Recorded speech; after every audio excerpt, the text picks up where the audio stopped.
আমার এখনো মনে আছে যেদিন আমাকে ঘুম থেকে ছেড়ে দেওয়া হয়, আজকে খোলামেলা বলছে এগুলো, আস্তে আস্তে সবই বলে দেবো ইনশাল্লাহ।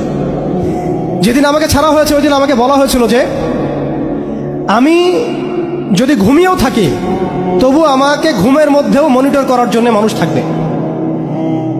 রাস্তাঘাটে যাওয়া তো বহুত দূরের কথা, বয়ান দেওয়া তো বহুত দূরের কথা, মাহফিল করা তো বহুত দূরের কথা, দাওয়াতের কাজ করা বহুত দূরের কথা, মিম্বরে দাঁড়ানো বহুত দূরের কথা।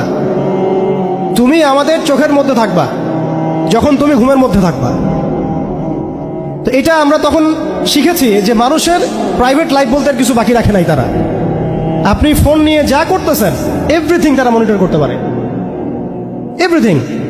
কাকে মেসেজ করতেছেন, অনেক ভাই তখন আমার সাথে দেখা করতে আসলে আমরা ইগনোর করতাম তার ভালোর জন্যই, বিকজ সে বিপদে পড়বে আমার সাথে দেখা করতে আসলে।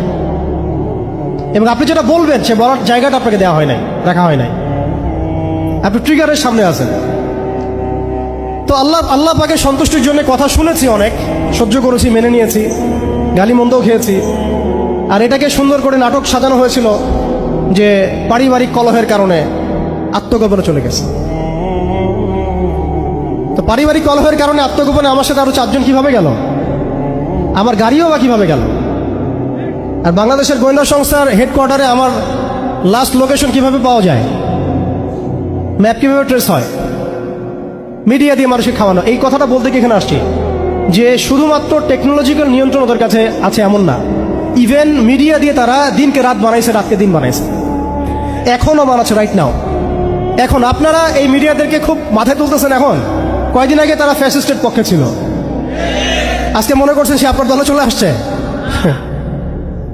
তাদের কোনো ধর্ম থাকে না, মিডিয়ার কোনো ধর্ম থাকে না, যেদিকে ফ্লো সেদিকে তারা যাবে। এবং যদি দেখেন আমরা এই গুটি কয়েক মানুষ কালকে বাংলাদেশে শরিয়া কায়েম করে ফেলতে পারি ইনশাআল্লাহ তাআলা, তারা আমাদেরকে বলবে আমরা ফ্রিডম ফাইটার।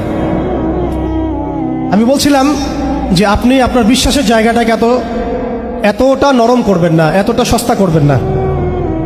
কারণ কাফেরদেরকে, ফাসেকদেরকে, জালেমদেরকে, মুশরিকদেরকে, মুনাফিকদেরকে এবং এই চলমান এই মিডিয়ার সিস্টেমগুলোকে, তাগুতি সিস্টেমগুলোকে এত সহজে বিশ্বাস করতে নাই।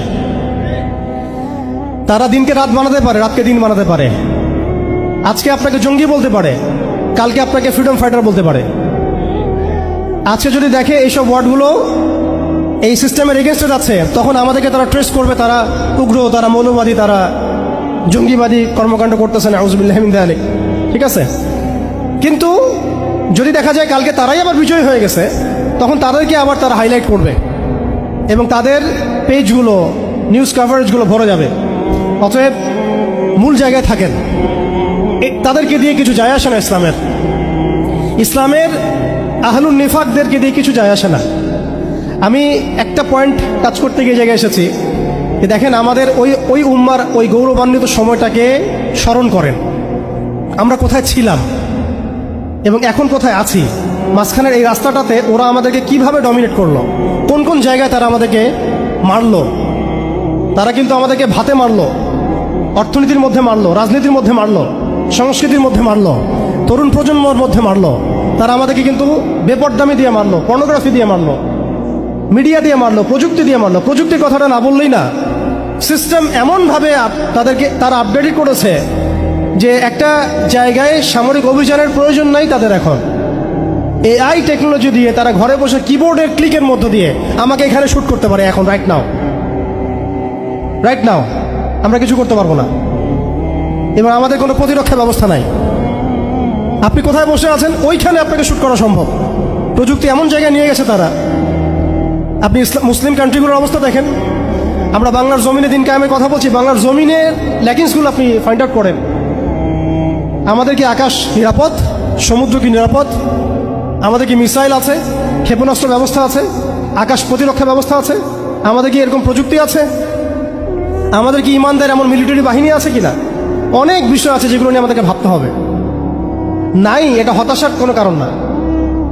এবং আমাদের সব কিছুই লাগবে জরুরিও না, এটাও মাথা দিচ্ছি। নাই, অনেক কিছুই নাই, এটা হতাশার কোনো ব্যাপার না। এবং অনেক কিছু যে নাই, এটা আমাদের ভীরুতারও কোনো সুযোগ এখানে রাখার দরকার নাই।